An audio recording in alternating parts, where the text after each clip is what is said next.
Hi, this is Charles Hoskinson broadcasting live from warm, sunny Colorado. Always warm, always sunny, sometimes Colorado.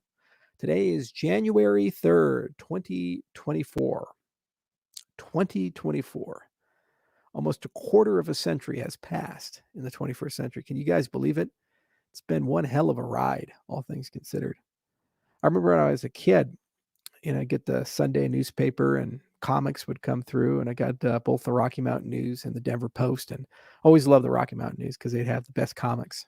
And you flip to the back and you have all these different comics, and there was one, I think it was called Zitz, and he sees 1999 turn to 2000, and he says, finally it's over, this is the century. And it just feels like yesterday, and now almost 25 years into it. It's crazy. And so much has happened. We saw the rise of mobile computing, the rise of social media. We saw the rise of 4G and 5G, I guess 3G as well. The dawn of AI. Everybody talked about AI. I remember as a kid as well watching The Twilight Zone, the old school episodes with William Shatner, and there's a gremlin on the wing. But then also there were several episodes about how computers, robots were going to take over everything, mechanizations, the danger. And that was in the 50s, or early 60s. Pretty crazy to think about how we're now here. LLMs are a thing, and they're growing exponentially. Exponential technologies have really defined this whole century. And it's also a time of great unrest. Institutions are falling apart. Everywhere you look, everybody's unhappy about something. They just can't agree about what that something is, but they know deep down inside they're getting screwed somewhere. And a lot of people have been propagandized. There's a lot of hate, a lot of anger, but there's a lot of good stuff too. A lot of positivity, a lot of people that are done and they really want the world to be a better place, and they're trying to find a way to make it happen. So in 2009, January 3rd, Bitcoin turned on. It's a pretty amazing thing. The very first block, the network starts. It took a little while for things to get spinning up, but now look at where we are at 15 years later. There's a global movement of probably more than 100 million people in just 15 years. If that was a religion, people would be concerned that it would displace Christianity in a decade or two at that rate of growth. More than 100 million people in 15 years that believe we should be our own bank, that believe we should be in control of our money, our assets, our identity. And we should be able to check things, the concepts of inclusive accountability. Now, Bitcoin's not the end-all be-all, and if you look at it from a perspective that it has to run the revolution itself, it can't do that. As a foundation upon which conceptually to stand upon to show that you can have decentralized gold, you can have institutions and services be taken from the government and put into the commons and run in a transnational basis. It's the single biggest innovation mankind has seen since the invention of the corporation. And that's where I leave it. That's the inspiration that drew me into the space. I said, I can do better. And I was enabled to do better because of Bitcoin.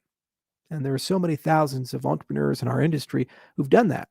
When we looked at Cardano, for example, I got a little device here. This is a B-Link GDR. It's a mini computer, nothing particularly special about it. It's got a Ryzen processor in it and nice graphics card. I put 64 gigs of RAM. They're SODIMMs and 2 terabyte hard drive. This costs less than $1,000. This right here is powerful enough to run a Cardano network. Actually overpowered for our entire network. And this goes down in cost every year. Imagine that. We've democratized the ability to run a global institution that can be the backbone of all the assets, the identity, and voting systems of the future for governments, people, corporations, everything in between. We live in a time of enormous innovation. We live in a time where everybody actually has an opportunity to have a say and participate. This is the year where the governance of Cardano will likely turn on, for better or for worse. And it likely will be SIP 1694. We'll see. Stake pool operators have a lot to say there. But in that decision, should it go through, thousands of people who have never met each other will now serve in kind of a digital Congress across the world, hundreds of places. more than 100 nations, making big decisions, making small decisions, talking about the philosophy, talking about the direction, the pursuit, and unlocking more than $1 billion of assets that are sitting in our treasury, and deciding what the budget ought to be and where to deploy them, who to deploy them to, and how to get things done. Intersect is already operational, more than 1,000 members. Intersect's growing by leaps and bounds. The GitHub repos have been transferred over. They control now the product backlog and the code of Cardano as a giant open source project inspired by things like the Apache Foundation, Linux Foundation, and best practices from 30 years of open source principles. Combine that with a blockchain-based government, and you have an open source project like no other, one where you work for the protocol, not a person, and you can legitimize the changes and decisions through a democratic process that is the most secure possible. Now, we have a long road to go. There's a lot to do, and we still fight for the hard problems. If you look at the Ethereum Roadmap, for example, it's a good roadmap, but what it's doing is pushing the complexity and all of the elegance of solving things to the layer 2 at the end of the day. They've kind of given up on layer 1 sharding and scaling because it's hard, especially with the design decisions they've made. We haven't. When you look at input endorsers, it directly tackles one of the biggest problems of how to scale, especially when combined with technologies like Mithril and extended UTXO. These are inevitabilities. They aren't, can we do it? Is it possible? Should we do it? It will get done one way or the other. And with Minotaur, you talk about multi-resource consensus. You can incentivize storage, network, and computing in addition to the security of the system, which means you can invent future variants of Ouroboros that give decentralized resources to basically provide a hosting layer, a service layer for all of the things you need to fully embrace Web3 and not have a single central actor in charge of anything. And by having rich proofs, that means that you can interface with these things as a light client and still have a full node worth of security because you can always check it yourself. That's the most fundamental truth that we learn from Bitcoin. When you say be your own bank, it means you can check your own ledger and verify that you own your own property. Analogously, for anything you see in crypto land, you'll have to always ask, can I check it myself or not? These are basic principles, and I'd like to believe that they have yet to be lost. In fact, they've been reinforced and rediscovered time and again, hack by hack, trust failure by trust failure. We look at things like Luna and FTX, and we ask ourselves, how did that happen? Well, because you substituted human judgment and character and human regulation for things that probably could have been done by machines and should have been done by machines. And at the end of the day, people are people. And one of the things we've learned 24 years into the 21st century is people will always let you down. There are no exceptions. You learn this first as a kid. When you look at your dad and your mom, big people in your life growing up, they're perfect. And then little by little, you start discovering inconsistencies and problems. And you start discovering that they're not as perfect as you thought they were, which is why a lot of teenagers rebel. And then later as an adult, you accept them for who they are, and you find ways to love and embrace them despite the fact that they have flaws. Well, the same thing is with every institution that we have. We look across all of the institutions of the United States and the world order, this multipolar world we're moving into. They do a lot of good. They also do a lot of harm. And it's sometimes difficult to reconcile. How can a nation state or an organization that saves lives at the same time take them? And where are the feedback loops to make it a little bit better? No one's perfect, but the only way you can get better is to acknowledge that you have problems. And those problems, you have to have the right structures to detect them and make sure that people agree about them. The issue is we're moving to a post-truth world where people don't want to admit mistakes or problems, and they don't see flaws or issues in the things they support, even when it's obvious that there are concerns. Blockchain technology is the antidote because what it does is it acts as a cognitive mirror. Whether it's convenient to you or not, the Bitcoin blockchain is going to operate the way it is intended tomorrow. and the next day, and the next day. And whether it's convenient to you or not, Cardano is going to do the same. And the same will be, frankly, for Ethereum and many other true blockchain systems in the ecosystem. What we do with that information is a personal choice. What we've noticed is that the people who rely upon the power structures being inconsistent, divisive, and are attempting to destroy the blockchain industry because they understand they cannot survive in sunshine and daylight. They have to do the things they do in darkness. So we're headed in the right direction. 15 years in, it is truly exceptional to receive such a gift of hope and liberation, and a gift that keeps on giving and we can give to others. Sometimes we in Cardano land, people call us a cult, because I go on YouTube from time to time and spread the good word. And to be fair, there is something philosophical, almost spiritual about what we do. Because at the end of the day, what we're selling is not a financial product or a technology or some club or aggregation of people. What we're selling is something so much more fundamental as an ecosystem, and an ecosystem of ecosystems. The blockchain industry as a whole is the concept that you have a God-given right to be in charge of your own life. And you have the ability to consent to things. Every single one of us were born into governance systems we didn't construct, we don't control, and we have little or no say into how they evolve. From how your money works, to how your education works, to who's considered to be famous and rich and powerful, to who's not, to who gets to be in charge, who doesn't get to be in charge, who's legitimate, who's illegitimate, how voting works, everything, every dimension of society. Somebody handed it to you and said, this is the way we do things. What makes what we do so special as an industry is it's the first time in any of our lives where we took that back. We gave it back to ourselves and said, we're going to reevaluate and decide how money ought to work, how voting ought to work, how our assets ought to work. We're going to reevaluate how our identity works, our level of privacy works. Maybe it's inconvenient to you, sorry, but at the end of the day, are we in charge or not? And every single person who opposes the industry, what they're really saying is, you can't be in charge. We are. Sit down and shut up. I wouldn't want to be on the bad side of 100 million people, because when you wake up, it'll be 1 billion. And just like the Roman Empire trying to fight off the inevitability of Christianity, the same thing is going to happen. Philosophies whose time has come in like a flood. And that's what our industry is doing. And that's what Bitcoin has enabled. That it's the legacy, not proof of work or a particular block time or a particular monetary policy. It's the tides of freedom and liberty, just like the American Revolution in the 18th century brought that concept to Europe.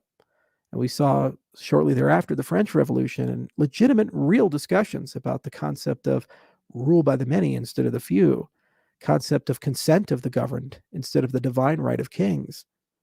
Now, again, it's not always perfect, and you can always find flaws or issues. America wasn't completely free in the 18th century. We still had slaves, and we had to have a brutal conflict in the next century to start the process to resolve that. But yet, that was a massive step forward when you really think about it, because kings basically enslaved their entire society. Every single person works for them.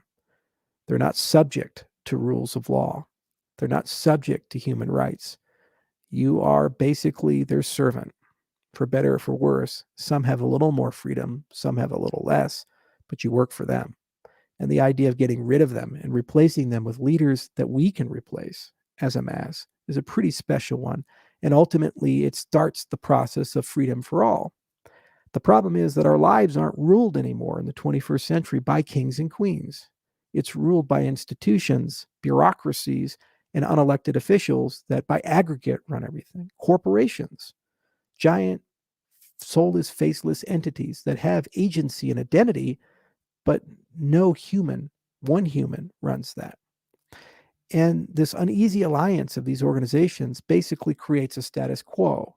And the problem is that status quo doesn't particularly care if you're well educated, you're healthy, if you have opportunity in life, if you get to enjoy the fruits of your labors, if you're treated fairly or discriminated against. All it really cares about is its own self-preservation. So the more and more of these soulless, faceless entities you can take and put into the realm of the cryptocurrency space, the more you can imbue them with some basic principles of reciprocity and fairness, human rights, as well as the long arc goal of ensuring that each and every person has the ability to grow and rise. That's the life's work. That's what we do. That's who we are. And it doesn't matter who's in charge of the movement. It can be faceless like Bitcoin. It can have some faces like Ethereum or others. What matters is the philosophy. And 15 years in, we haven't lost that. It's only grown stronger. And now there's an army behind it. There's science behind it. There's engineering behind it. There's nation states behind it. There's institutions behind it that are much more credible and stronger. We aren't judged by our mistakes and failures. We have so many of them because we were the only people willing to make mistakes. We're judged by the fact that we continue to succeed despite the fact that the entire world order is unified and trying to prevent this philosophy from moving forward. And that is what really makes this special at the end of the day. Thank you all for being part of it. It's the privilege of a lifetime to meet you, be with you. I have a lot of my own failings and mistakes and rough edges I have to sand out, smooth out. There's a lot to do. I have to be a little kinder and nicer and more collaborative in 2024. There's a lot to learn in 2024, a lot of partnerships to make in 2024, and a lot of people have to be elevated up in order for all this to work, especially on the Cardano side. And that's underway. That's happening, especially with Intersect and 61694. But at the end of the day, I'm still me. There's a genuineness about this medium in that I just turn on a microphone and I tell you whatever comes to my mind, for better or for worse. And I learned a lot along the way, and I continue to learn along the way. And the only constant is the constant of the need for change. So I have to change the format, sometimes change the message a little bit. I have to get a little bit more precise in certain areas, especially because the stakes are coming up a lot. But we never will lose the eye on the prize, which is to build great technology, to liberate and open people up. There are a lot more CEOs in the room now. We hired 6 CEOs in the IO family. People like Eran to John O'Connor, people like Sean Ford. They do great work, and they're smart people, and they're great leaders. And what's nice about having good CEOs is they also teach you how to be a better leader, because every single one of them has been CEO before. They've come from a different world. And they take with them all kinds of tools, techniques. And that's what also gets me so excited about 2024 is the opportunity to be a student again and to learn. The cup is going to get emptied and we get to fill it up. In fact, I'm spending this entire week on the metacognitive science of learning how to learn. And there's a lot of things I'm looking at, like personal knowledge management systems and memory techniques, and the latest and greatest from the cognitive neuroscience on retrieval practices and interleaving and designing appropriate cues and how memory encoding works and consolidation works. And there's so many cool and interesting things there that 10 years ago we didn't even have or were in their infancy. But that constant reinvention and layering it with other new things like extending one's brain into the AI world and connecting that to a second brain, it's what's required to be a leader. It's what's required to be great. But the fundamentals are always still the same. You've got to treat people with dignity and respect. You got to operate with integrity, and you have to work hard every single day. And I'm proud of the work we've done since I started until today. And I'm proud of every single person in my organization who's walked with me. I reflected on 2023 and I thought about how much incredible work went into input output as an organization and the community as a whole. You guys showed up to the workshops. You guys showed up and lifted mountains. And it means the world to me. So 2024 is going to be a hard one. We're going to learn a lot. We're going to do a lot. We're going to build a lot. But I have no doubt when we close out the year, we're going to be a hell of a lot stronger than we were when we began it. And when we look to Bitcoin's 16th birthday, we can look back and said that we carried the torch. We pushed forward. We did something special. And in the arc of history, these will be the days that we look back upon and say that was the moment, that was the generation that restored and returned liberty to the masses and prevented the institutions, the corporations, the transnational bodies from cowling the world in the darkness of rule by the few, the heartless few, and instead gave it to everybody. So thank you for being part of this. Thank you for being part of the family. We've got a lot of work to do. It's going to be a long year, but it's going to be a fun year. And it's one that I think we will remember fondly. Cheers.